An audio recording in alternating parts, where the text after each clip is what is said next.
Welcome back to Gang to my channel. Y'all know this, like I'm gonna say it till we all get it. This channel does not have an intro song or a video because of YouTube steady trying to play with my bag. And they would play with a Black woman bag.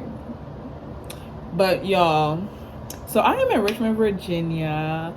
I am here for retreat, very interesting retreat, I should say that. It's a Muslim retreat or whatever, and I'm also here in the town of one of my best friends that graduated this year as well. You guys know Aisha, California Toy, but they are here with me. Yes, they are. Aisha's in the background. Aisha, say hey. Hey y'all. Hey y'all. Okay. And Toyba and California downstairs because they're doing headshots or whatever, professional headshots for their LinkedIn or whatever. And I just thought, like, since I have this time, let me talk to y'all about what's on my mind. So recently, y'all, I thought about the strength that you have to build within yourself after, like, overcoming your depression. I'm beginning to feel like I've overcame it, although it may be triggered. And I have had, like, an interesting, like, moment in my life where it is like making me feel I want to go there, but I'm still like finding the strength to still get up and prevent myself from getting to that point. You know what I mean? So I just wanted to talk to you guys about that. And yeah, so let's get started. And y'all know I always talk from my heart. I do not pre-think about this. I don't. This is not like I not think about this in terms of like what exactly I'm gonna say. This is coming straight from my heart. Okay. So for one, like I have stated in my other videos, I have been going to therapy. Although it's at a pause right now, as soon as I get insurance for my new job, I'm gonna go again. But I don't know why I'm a little nervous. I think because Aisha's in the room. Okay, but the strength that you have to build within yourself after, like, overcoming like some part of the depression that you deal with, or preventing yourself from getting to that point. I think that we underestimate that strength that we have in ourselves, because people like me have to wake up every day and fight for yourself, like fight in rooms where like your name is not spoken, is not mentioned, or even is mentioned but always in a negative way, right? And no matter how much you feel as though you have overcame, there's still going to be tests along the road. And as y'all know, loud and proud, I'm a Black Muslim woman, and I feel as though, where was that going? I'm so embarrassed. I'm trying to talk about, okay, how I'm Muslim, right? So like I'm trying to relate that to how I'm Muslim. Okay, not how, but like a part of my journey, right? So as a Muslim, no matter how good you think that you are, like no matter how much you've overcame, like the improvements that you've made or the things that you've sacrificed to become a better person, you're still going to get tested, like no matter how good you are. And another thing that I did think about is that, like, you should be scared if you're not getting tested and you're doing mad haram. Like, you should be scared.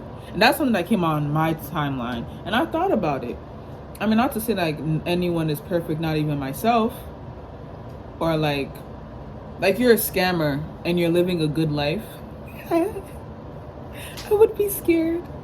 Like, I would be scared. But I'm just saying, in general, like no matter how good you think you are or how much you've improved, or like just to say in general, the good still get tested. Like, you're gonna be tested regardless. I'm just trying to talk about like how you still get tested. But if you are, I try to tie in, you guys, as y'all know, I have changed the content of my content. You should just be more cautious, if you are living freely, like living like completely wrong, and then like your life is still going good, because maybe the man upstairs wants you to like enjoy this life, but like your hereafter is going to be scary, and you should be cautious about that. I'm definitely cautious about it because I try my best to do as much as I can, and just like even tiny improvements should be like celebrated. But back to the topic of strength after depression. obviously it does get hard. I think that like I'm going through like I feel as though like where I am right now is much of a transitional period in my life, and the transition has made me feel as though I might fall into depression, but I'm so thankful that I have not. And I still like got up the next, like I'm thinking like while I was, you know, in the moment, I'm like, oh, I'm not gonna go nowhere tomorrow, I'm just gonna stay in bed, I'm gonna close on my blinds and not get up. But no, I don't know, thankfully I'm happy that I still got up. I ran all my errands, I was still going to the gym, and this is recent, still going to the gym, and I did what I had to do. And I think that like tiny things like that, we do not applaud ourselves, or we are not like as self-compassionate as we should be towards ourselves when things are going, you know, when things get a little tricky. Excuse me. Having self-compassion definitely helped me get through, like help me understand therapy and help me understand what depression is and what anxiety is. And another thing that I had to stop doing is comparative suffering. Stop comparing your pain to the next person, because your pain is yours, and what you're dealing with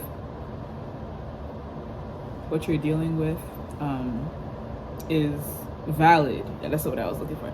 Y'all know my English be a little off. But like, you know, like how they'd be like, okay, you're going through this, but like you could be going through worse. No, you're going through it, and it's unfortunate, and let's talk about it. Like, you don't have to compare your pain. I'm sorry, I think there's some interesting air in this AC. Don't compare your pain. That's all I'm trying to say. Like, deal with your pain, the emotions that like sometimes like, so like I could say for one, right, with what with the like the transition and the issue that I'm dealing with, right, for one, in the moment, I think, okay, in the beginning, like dealing with it right then and there, I was crying, right? And then the next morning, I'm over here yelling it's gonna be a hot girl summer. And then later that night, I felt sad, but no tears.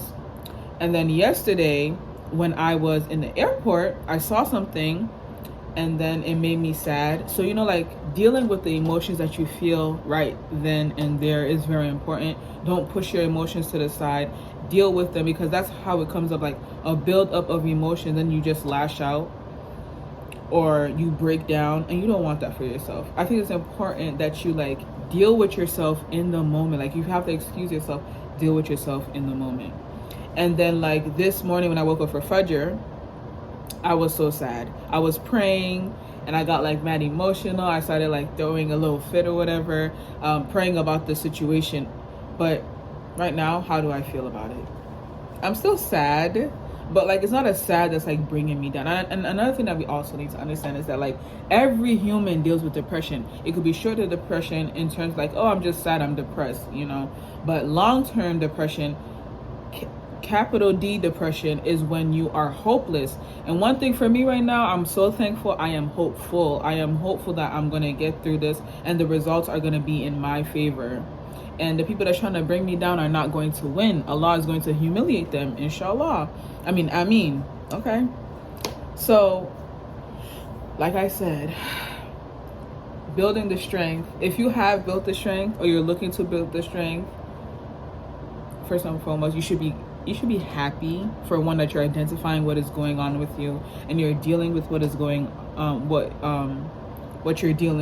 you're dealing with what is going on with you. I guess that's I hope I'm not speaking in circles, but yeah.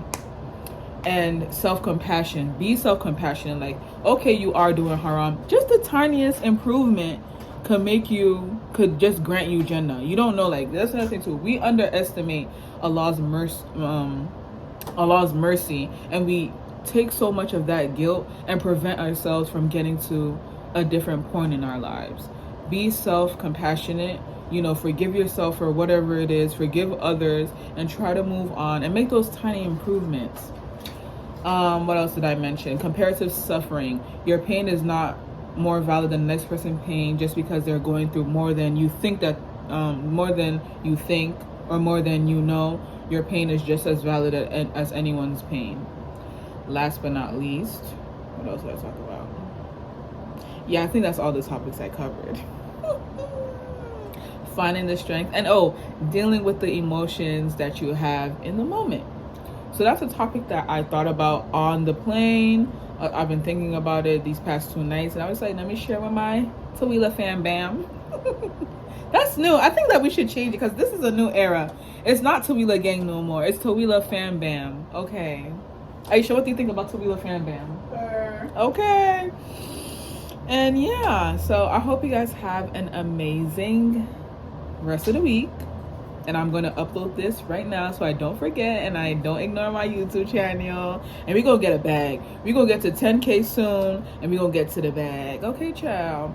We're going to try. Aisha said she's going to take us to Richmond and we're going to see about this interesting town where the, founding supposed fathers came from. Bruh.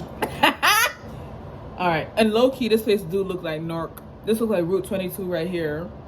And, I saw the ghetto not so far, and Route 22 and the ghetto ain't that far.